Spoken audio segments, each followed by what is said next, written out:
Don't just plonk it on and go to it. What you need to do is prime it up. You can tell if you've got a genuine thing. When you look on the inside, you'll see. It absolutely pained me to leave this bike.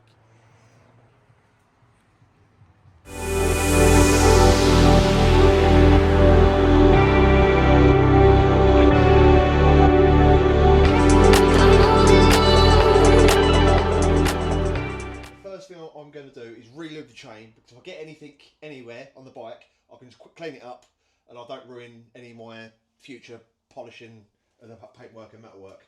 So let's get some lube. I like to go for the Motul. Really good stuff, anti-fling, spray it on, let it dry, wipe off the excess and we're good to go. So really easy. And I've got the master link now. Back to the master link. That's it, all sprayed in. So the reason I've sprayed it on this side of the link is so when I'm riding, it then forces it to the outer side, if that makes sense. I know some of you are probably thinking I've sprayed too much, but I'd rather have too much than not enough. Right, so we're going to let that dry off a bit and then we'll wipe off the excess. Whilst that chain is drying, I'm going to crack on with polishing the paintwork and the carbon fibre, and then eventually I'll get around to doing the aluminium. I am not, by any stretch of the imagination, a professional detailer. I enjoy it, it's what I do, it's what I've sort of researched, and this works for me. The paintwork is all flawless, there's no swirl marks, so I must be doing something right. But if you do spot anything that I'm doing wrong or I can improve on, drop a comment below, because I would love to, or I'm always striving to improve what I do. So what I like to use is the Autoglym super resin polish. And then after that's all done, we'll hit it up with the ceramic spray, which from this, it gives you about 3 months worth of protection. And then for the metal, for all the metal, because it's taking quite a battering, Autosol, £7, you can get it anywhere, Halfords, B&Q, online, really good stuff. And you'll see how well it gets stuff up. So, always give it a shake up. And one of the top tips I learned, regardless whether it's brand new or not, don't just plonk it on and go to it. What you need to do is prime it up. So I've got a nice blob on now, and I'm just going to let that soak in. Right. I'll move you in for a close-up in a minute. So we've got our applicator all primed up. I'm literally,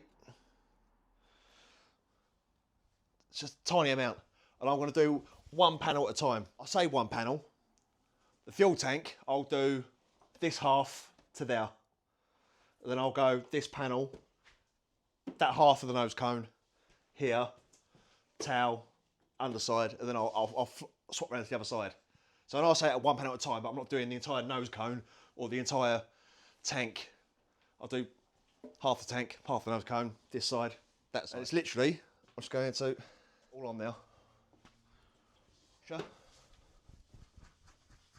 Just work it in like that. Not a lot of pressure. Nice circles. I'm not going to do the carbon fibre yet. I'll do that with a different cloth. I like to keep it all separate. Again, it might be me being weird. Come around. This was a little bit tricky because it's a weird shape. Make sure we get all of it covered.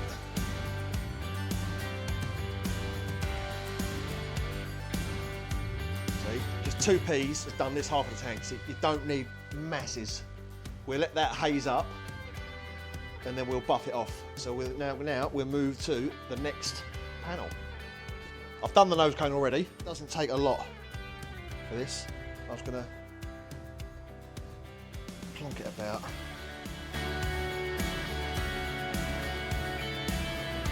I find with this a little goes a long way. Start up here.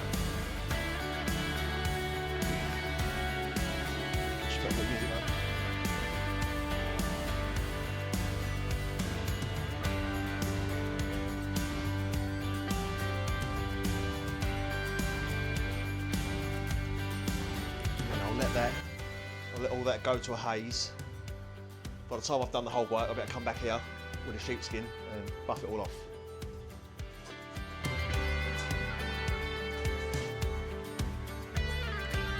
What I forgot to mention, once you've washed it, if you're just doing your clay barring, you do your clay barring first, and then you do your polishing, ceramic coating and so forth.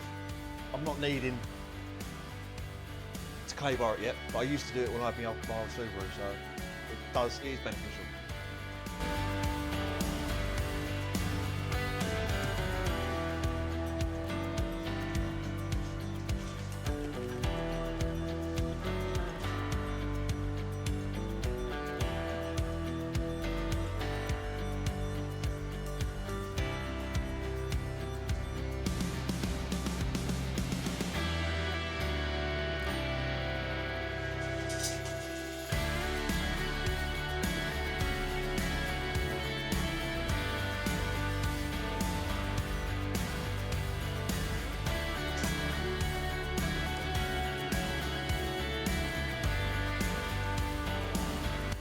Paintwork is all polished up. I'm going to allow that to dry to a haze.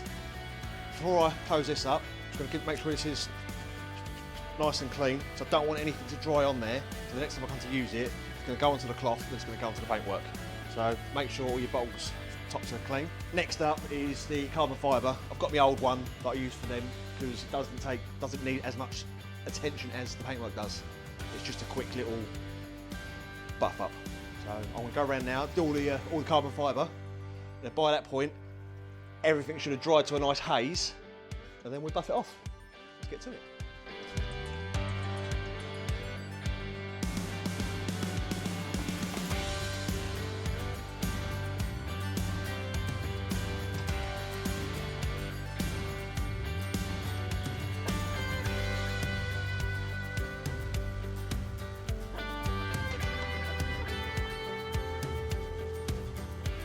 Everything is now dried to a nice haze, so I'm going to buff it all off with this sheep's wool mitt.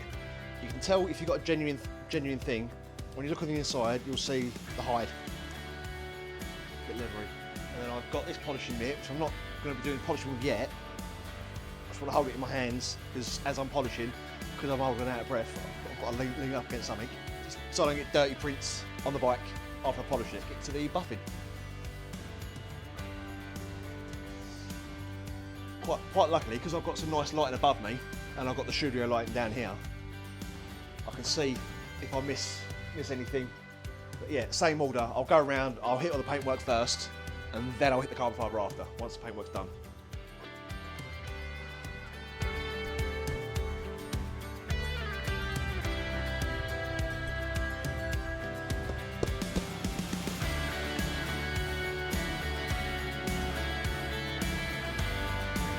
Too worried about screw heads or any of the seams yet, because I'll go around with my soft paintbrush and I'll get them after. Woo! I've buffed off all the paintwork and all the carbon. What I'm going to do now, with a large 4-inch super soft brush that I've only ever used for this purpose, I'm just going to get inside all the nuts and bolts, and you are going to draw out the polish to take the excess off if there is any.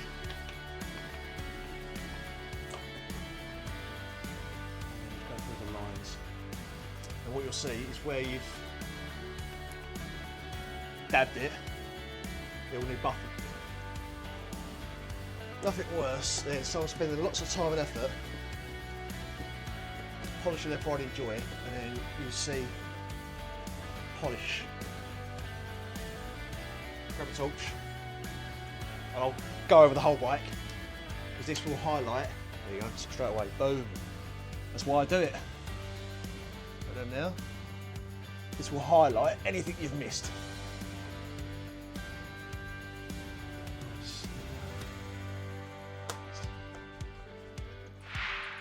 Now I'll just get around. Drops down.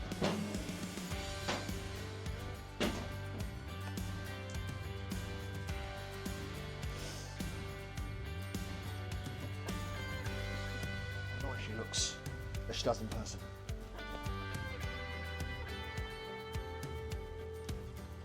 Last step for the paintwork is some rapid ceramic spray. Now this is like a temporary ceramic. It says you get about 3 months worth of protection. I'll be washing it and cleaning it before then anyway, so. Shake well. So what I'm going to do, I'm going to do this half of the bike first, spray it, and then buff it off, and then I'll go to the other side. The microfibers are the super soft ones where they won't stick to your hands like Velcro. The other type will scratch your paint. Spray sparingly across paintwork.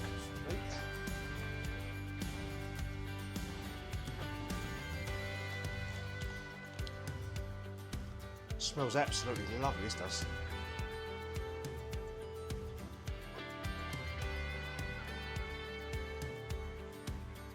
I've got the gloves on, so I don't want oily handprints.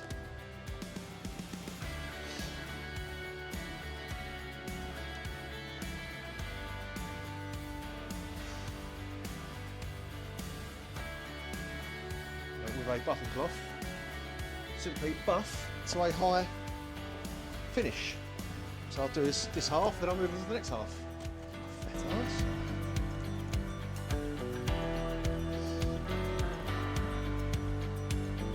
Something kind of therapeutic about doing this.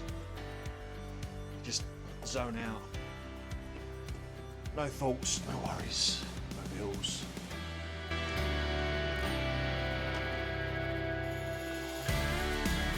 For the windscreen and the mirrors, this stuff is amazing. And let it dry to a haze.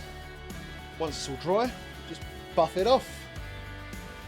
And you will not have a single mark on your mirrors. One good little tip. The outside, I want to go left to right, and then on the inside, I'm just going to go up and down. It's easy to go up and down the inside. Boom, boom. But I'll be able to see where I've missed it, and I'll know what side it is. So if I've left a bit and it's up and down, I've got to redo the inside. Vice versa for the outside. I also use this on my helmet. It gets it up absolutely lovely. Spotless.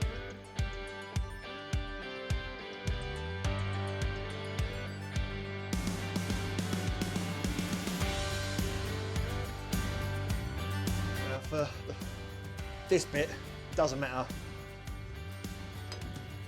if you've got the rough, horrible microfibers. Finger.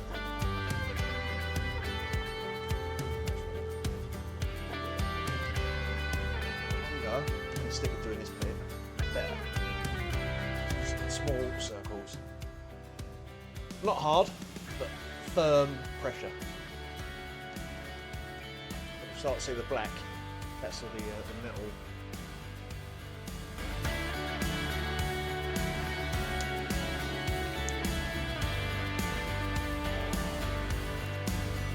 Now I'm going on to the super soft microfibers.